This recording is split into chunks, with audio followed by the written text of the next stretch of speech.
sekali kita bisa bertemu kembali.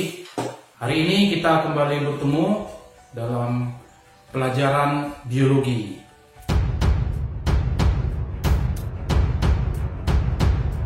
Peta konsep ini, ya.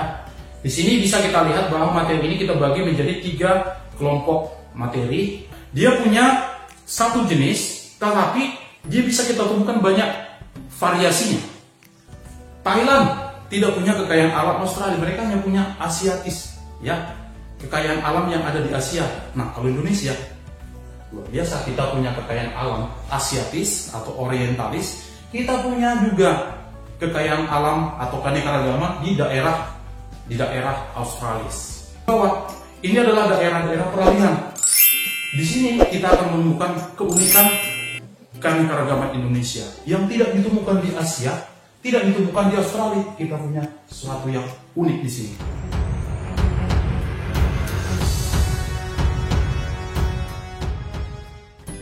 Nah, bagaimana? Bangga nggak sebagai warga negara Indonesia dengan keanekaragaman hayatinya yang sangat tinggi?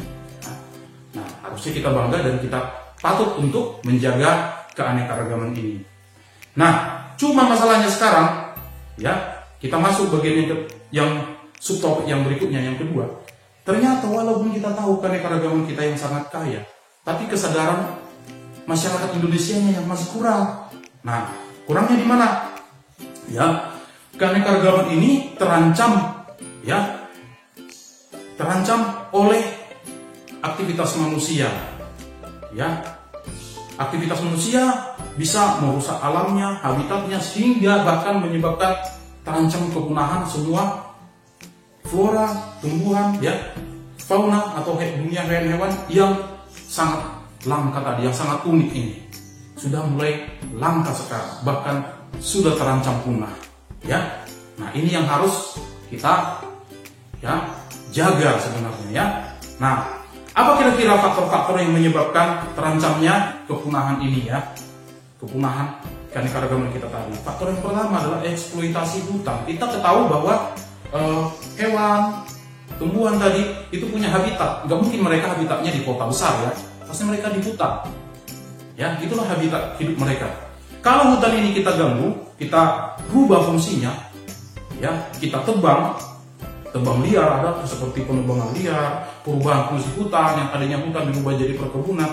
Ini salah satu penyebab yang paling besar, ya, yang mengakibatkan terganggunya sistem keanekaragaman kita, ya, karena tidak punya habitat lagi, tidak punya tempat, ya. Nah, jadi yang kedua itulah faktor pencemaran lingkungan, baik pencemaran air, tanah, dan udara, sehingga hewan-hewan ataupun tumbuhan yang punya daya toleransi yang sempit, artinya kalau misalnya kerusakannya tinggi, dia nggak bisa hidup, maka dia akan terganggu dan mungkin akan mati, tidak bisa berkembang biak. Itu akibat dari pencemaran, bisa karena pembuangan limbah, bisa karena penggunaan pestisida yang berlebihan. Itulah salah satu faktor yang bisa menyebabkan rusaknya sistem keanekaragaman kita. Nah, yang ketiga penyebabnya adalah penambangan liar, ya. Pertambangan liar ini yang tidak mengikuti aturan, ya, untuk menjaga kelestarian, ya, sehingga kalau ada penambangan liar, maka yang terutama adalah terjadi kerusakan tanah, hutan. Itu yang paling besar terjadi. Faktor yang keempat itu adalah perburuan liar. Banyak flora dan fauna diburu secara berlebihan, ya. Tujuannya sebenarnya hanya untuk mengejar nilai ekonominya. Misalnya ada hewan langka seperti gajah contohnya. Gajah raksasa itu ditangkap, diburu. Tujuannya hanya untuk mengambil apa? Hanya untuk mendapatkan gadingnya saja.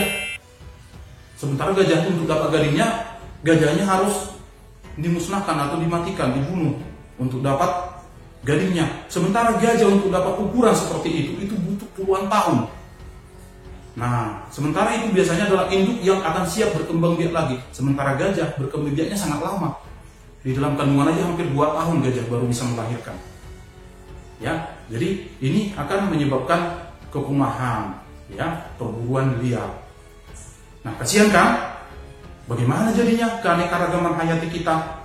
Mungkin anak cucu kita di masa yang akan datang tidak akan pernah melihat gajah lagi, hanya ada di foto, ya.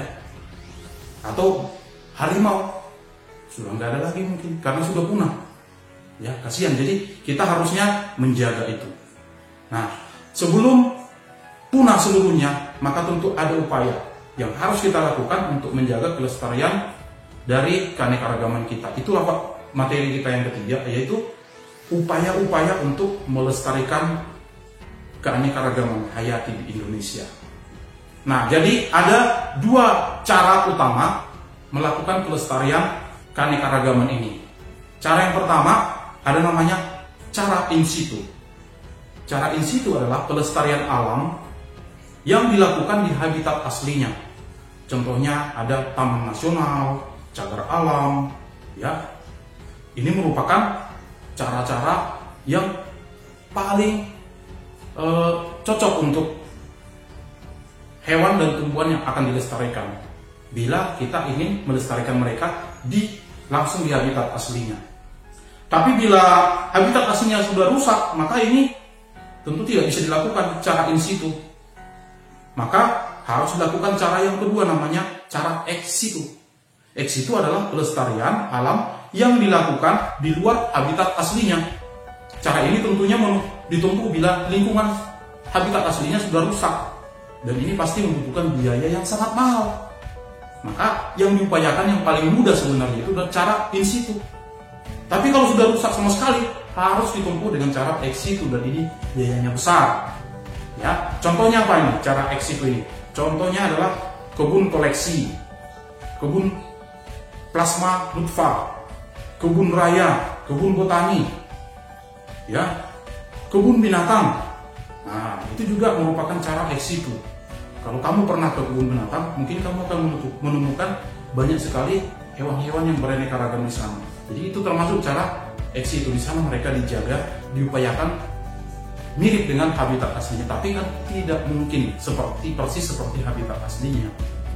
Ya, maka kita upayakan dulu jangan merusak lingkungan agar in situ bisa dilakukan. Nah, jadi itulah semua materi kita hari ini.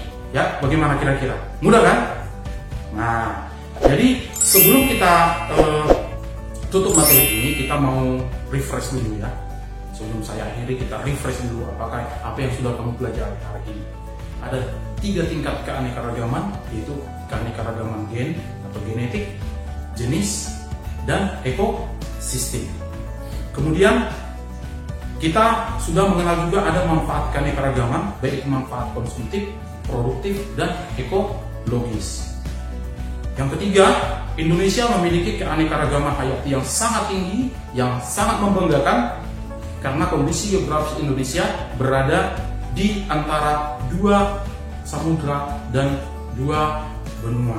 Maka Indonesia memiliki 3 wilayah keanekaragaman yang unik. Ada wilayah Asiatis atau Orientalis, yang kedua ada wilayah Australis, ya, dan yang ketiga adalah wilayah peralihan.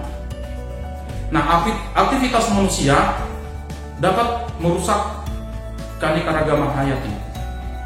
Aktivitas itu meliputi eksploitasi hutan, pencemaran, penambangan, dan perburuan liar. Upaya-upaya yang dilakukan untuk melestarikan keanekaragaman hayati itu dapat dilakukan dengan cara in situ dan ex situ. Nah, sampai sekian dulu pertemuan kita hari ini. Bila kamu belum paham, kamu boleh memutar ulang lagi video ini sampai kamu benar-benar paham. Ya, bila ada yang masih kurang jelas, boleh kamu tanyakan melalui komentar ini. Ya, pasti saya akan berusaha untuk bisa memberikan penjelasan lain bila materi ini belum sepenuhnya bisa membuat kamu paham. Silahkan ketik di bawah, ya, di dalam kolom komentar. Nanti akan saya jawab di sana.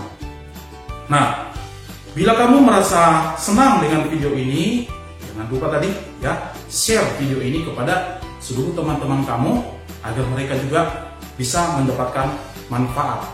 Boleh kamu share di segala media sosial yang kamu miliki, agar semua teman-teman kamu di seluruh Indonesia bisa belajar bersama kita. Sampai sekian dulu pertemuan kita. Sampai jumpa pada video berikutnya. Bye-bye.